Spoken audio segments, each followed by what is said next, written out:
The Sicilian dragon variation. The Sicilian dragon occurs after the moves 1 e4 c5, 2 knight f3 d6, 3 d4 c takes d4, 4 knight takes d4, knight to f6, 5 knight c3, and now the move g6. With this move, black prepares to fianchetto his king's bishop and to exert pressure on the long diagonal from a1 to h8. A lot of the themes that occur in the Sicilian dragon can be traced back to this opening sequence of moves, and so if we go through this series of moves more slowly, we can pick out some of the basic themes. Starting with the move 1 e4. This is of course the king pawn opening, and now white has the small threat of playing 2 d4 and establishing strong central control and open lines for his pieces. Now black's two moves which can inhibit the move 2 d4 are the moves 1 e5 and the move 1 c5. The move e5 leads to king pawn games, and the move c5 is the Sicilian defence, which is generally a more complex opening than e4, e5, as it is not symmetrical. White now continues with the move 2 knight f3, a simple developing move which intends to play the move 3 d4 on his next turn. White has many other moves here, including 2 c3, which prepares to set up a centre with d4, a move that has recently become popular, 2 f4, and the move 2 knight c3, which can lead to a more closed position known as the closed Sicilian. However, the move 2 knight f3 has always been the most popular. Black in turn has many possible replies after 2 knight f3, including 2 knight c6, 2 d6, 2 e6, and various other moves, but the actual moves themselves are not particularly significant, as black will generally adopt some form of structure during this early developing period, which will signify the course of the course that the game will adopt. In the dragon variation, black plays the move 2 d6. White now continues with 3 d4, and black captures this pawn. C takes d4, and now white recaptures with knight takes d4. This move may seem slightly strange, as white is moving a piece twice in the opening, which is something you're taught not to do. However, black has not yet developed any pieces, and white has many open lines in this position, and this slight loss of time that he incurs does not normally matter. Of course, it's possible for white to play the move 4 queen takes d4, but the early development of the queen gives black counterplay because he can immediately attack it with knight c6. So after the move 4 knight takes d4, black now continues with knight to f6. Now this attacks the white e-pawn. After white's last move of knight takes d4, he had a small threat to perhaps continue with the move 5 c4 on his next turn, which would gain more space in the centre and make it very difficult for black to play the freeing move d5, which is something that black often wants to do in the Sicilian defence. The reasons for this will be discussed later. But by playing the move 4 knight to f6, black sets white a slight problem because he must defend his e-pawn, and the most natural move for doing this is the move 5 knight c3, and indeed this is the move which is most often played, as all the other moves are rather clumsy.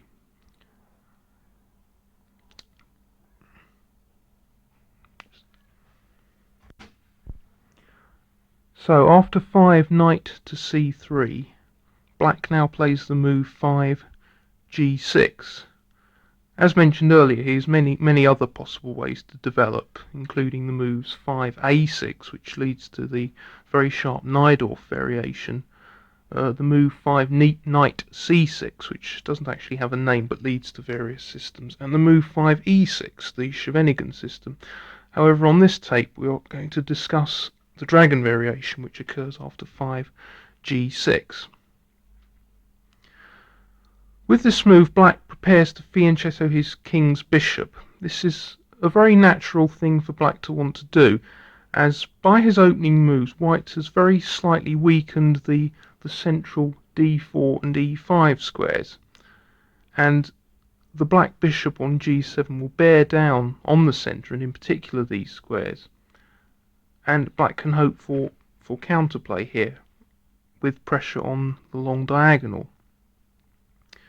I'd now like to discuss what white's basic plans are in this position.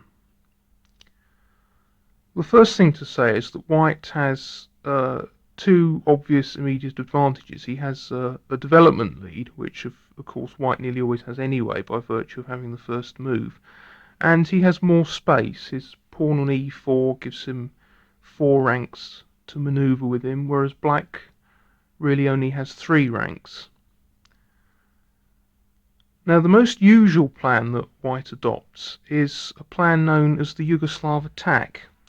This is to directly try to exploit black's development system by playing for a very sharp kingside attack.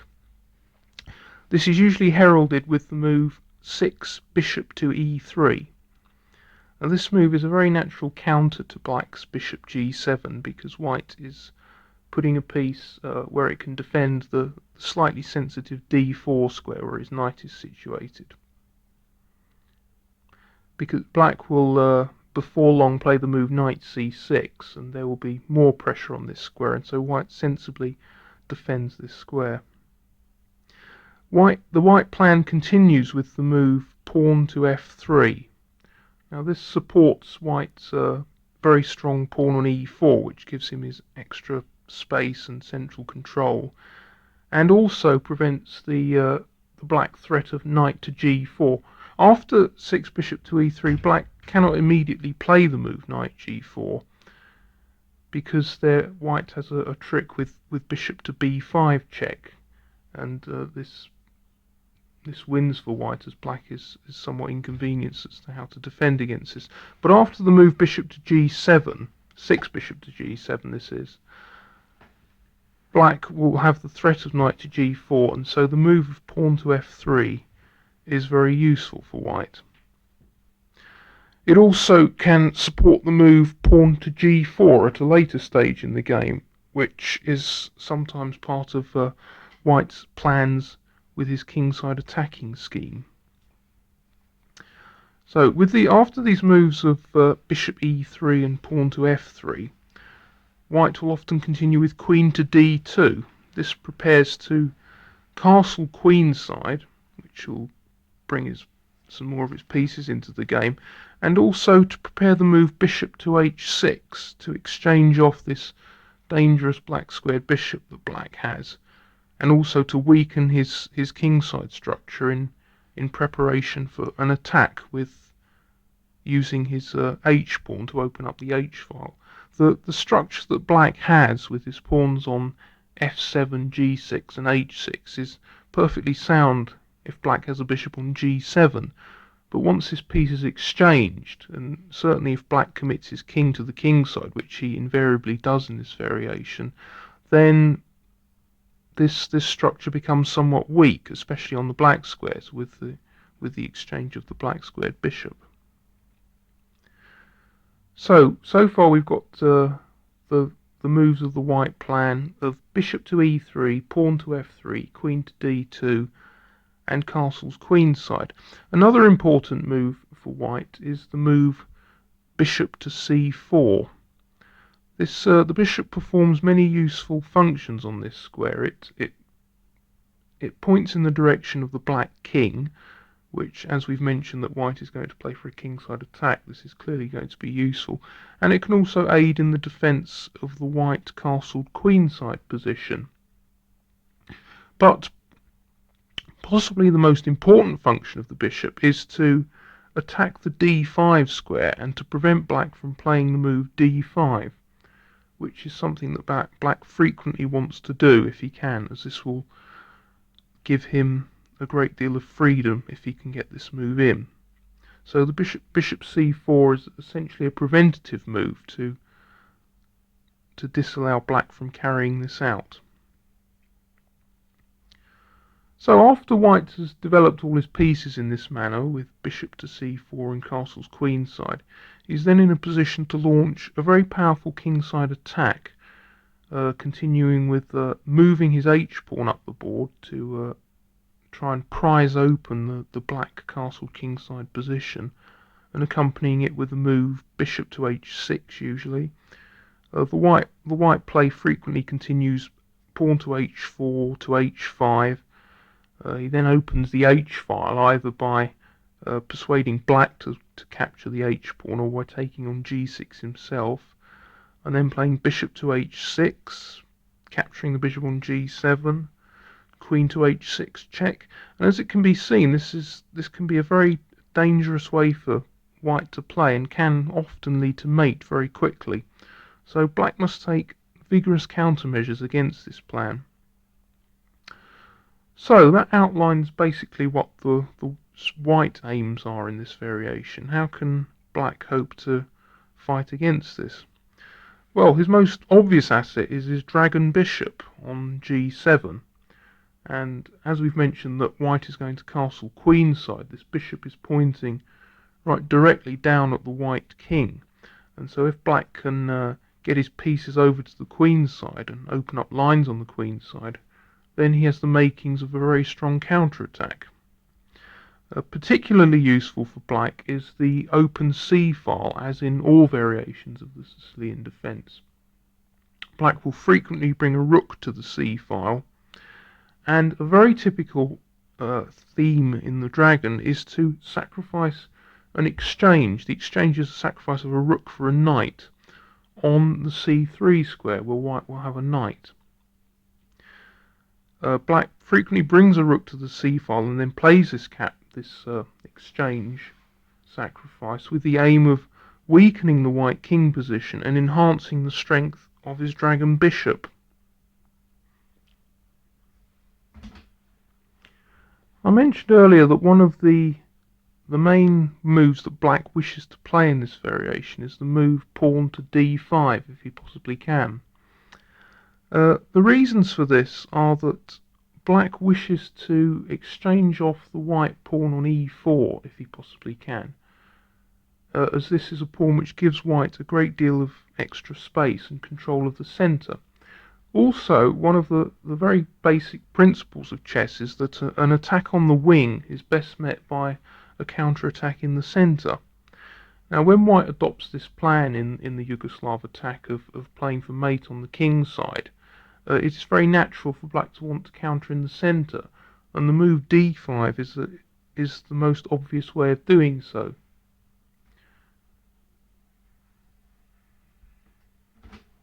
If black can successfully play this move d5, he will substantially weaken white's chances of deciding the game by a direct kingside attack and aid his own counter-attack. And so this is why white is often so keen to prevent this move. As I mentioned much earlier, this is partly the reason why black invariably plays the move 4 knight to f6 in the opening. This is to prevent white from being able to comfortably play the move c4, which would guard d5 with a pawn and make it very difficult indeed for black to get his equalising d5 move in.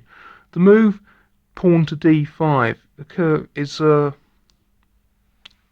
is regarded as an equalising move for black in many variations of the Sicilian defence, and frequently the struggle does revolve around this theme.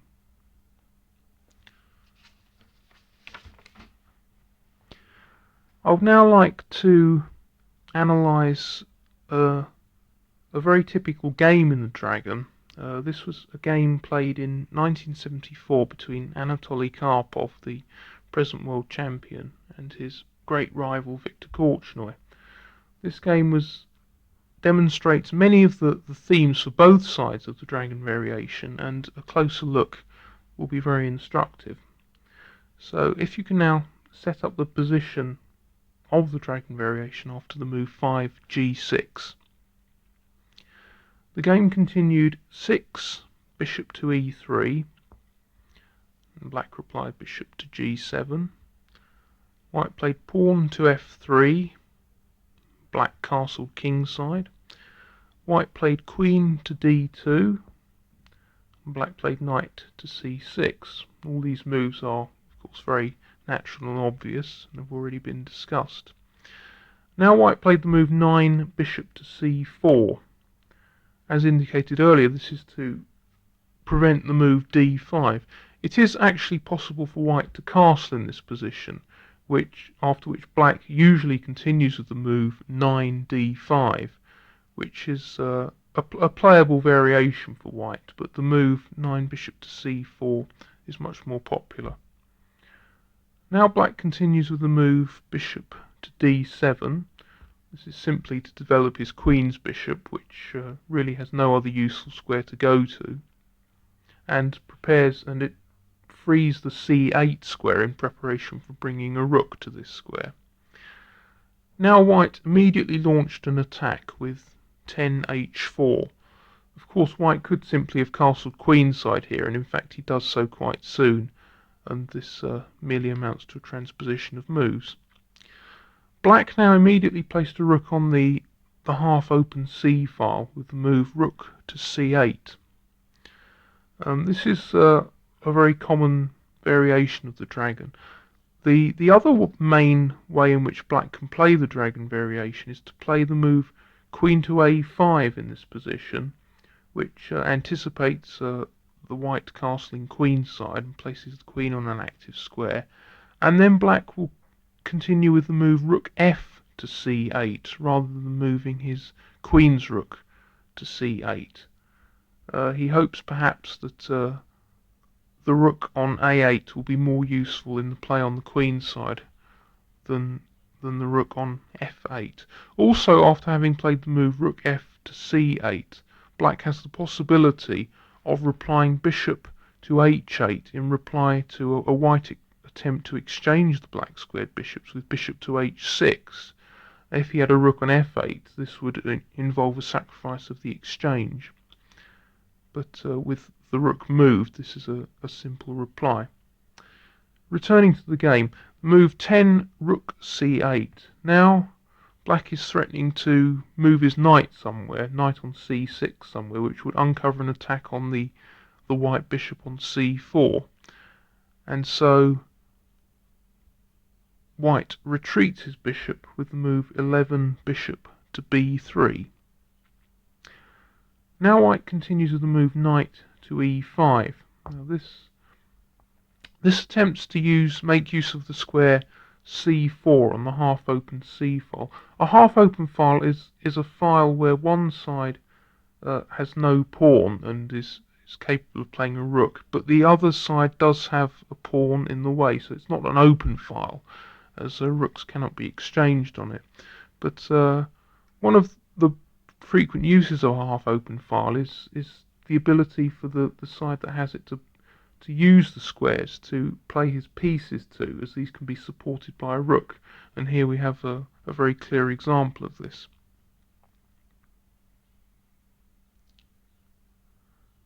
Now in this position white continued with his plan by castling queenside,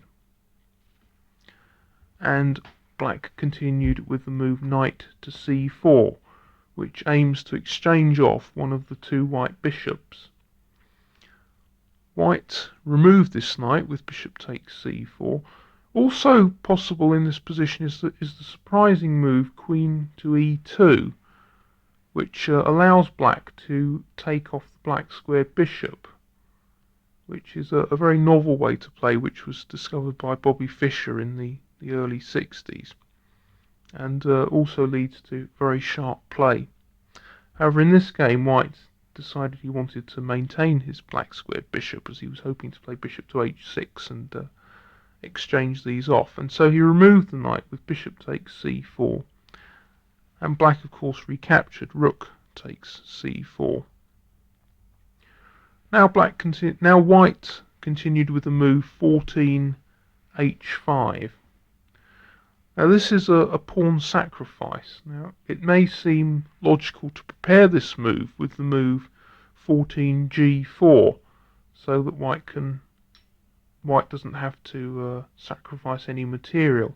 However, the move h5 is very strong, as the open h file is certainly worth the sacrifice of a pawn, as white has very dangerous play with his rook bearing down on the black king. Now black now captured this pawn with the move knight takes h5, which is preferable to taking with the g pawn, as black manages to maintain his pawn structure in front of his king. If he's going to avoid getting mated, he must avoid weakening his kingside position at all costs.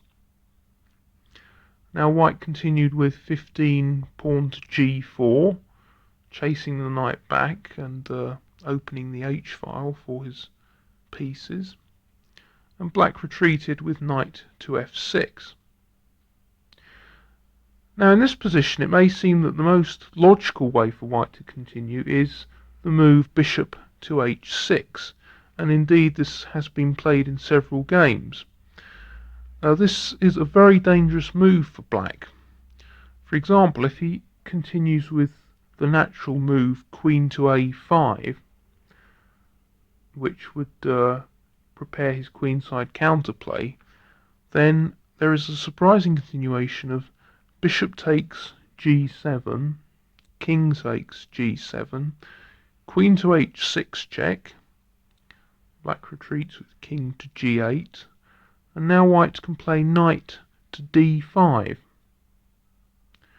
Now it can be seen that white is threatening to remove the defensive knight on f6, which is black's only defense against the white queen and rook coming down to mate on h7. So black in this position would have to move his king's rook in order to prepare a flight square for his king, and so he would probably play the move rook e8, which would defend the e pawn. Now if white were to continue knight takes f6 check, the black king would be able to run away via f8 and e7, although this would probably be good for white. But white has a stronger continuation. He can play the move pawn from g4 to g5. Now black must move this knight, and of course he can't capture on d5, else he's mated in two moves, and so he would play the move knight to h5, which would block the h file. However, in this position white can win with a small combination. He plays the move rook takes h5, and black of course must capture with g takes h5. He now plays knight to f6 check. Black must take this knight, otherwise he's mated on h7, so he plays pawn on e7 takes f6, and now white simply recaptures with his g pawn. Pawn on g5 takes on f6, and now the mate on g7 is unstoppable. Now this variation shows how dangerous this white attack can be if black does not defend very accurately. Black only played one careless move, the move queen to a5, and his position immediately was lost. Now this is one of the reasons why this attacking system is so popular with white players. Right, if you could now return to the position after black's 15th move of knight to f6, which is given in diagram 1, we will continue with the Karpov-Korchnoi encounter. In the variation I just gave, white played the move bishop to h6, and black made the mistake of queen to a5. However, the move bishop to h6 is slightly dubious, as black has the very complicated counter of knight on f6 takes e4, which uncovers an attack by the black squared bishop and the black rook on the knight on the white knight on d4, and also black is temporarily attacking the white queen on d2. The play now becomes very complicated, but black is probably doing okay in this position. So Karpov instead decided to play the quiet move, knight on d4 to e2. Now this may look a rather passive move, but it is a potentially very powerful continuation. White protects his knight on c3 for a second time, which makes it much more difficult for black to play the exchange sacrifice that has already been discussed, and this makes it much harder for black to develop counterplay.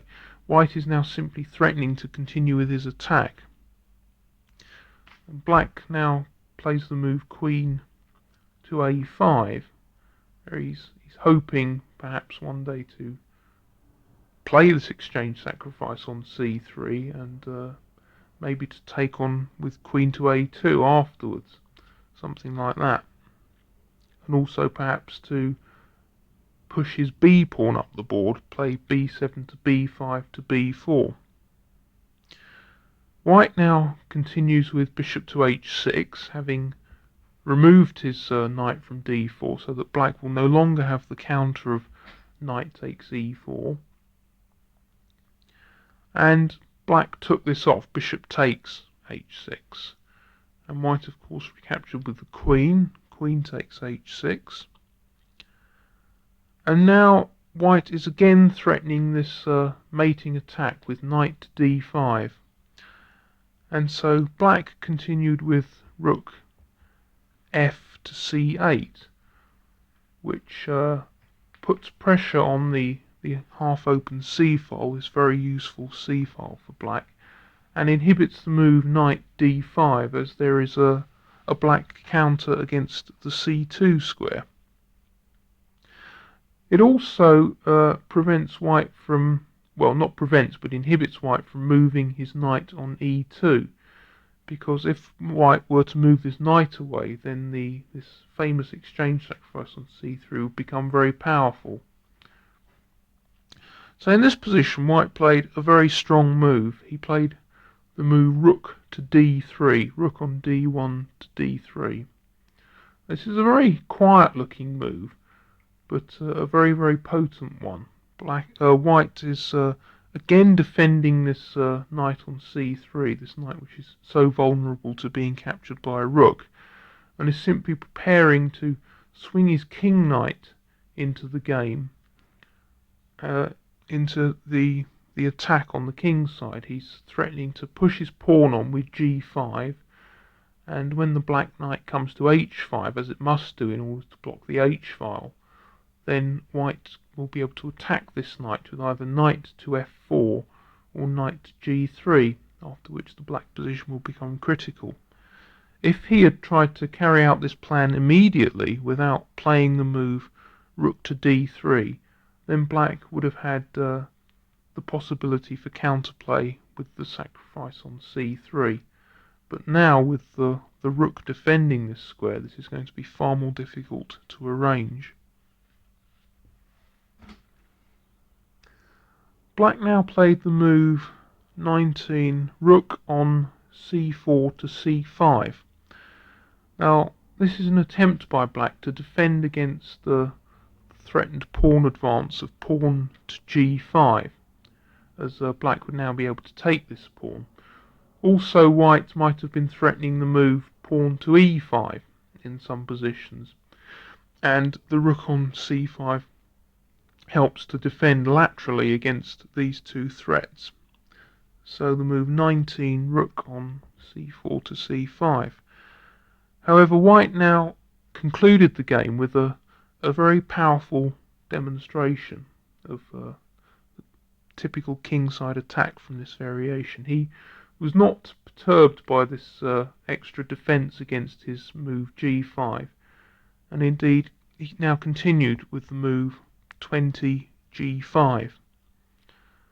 Black of course took this off, rook takes g5, otherwise his last move would have no point.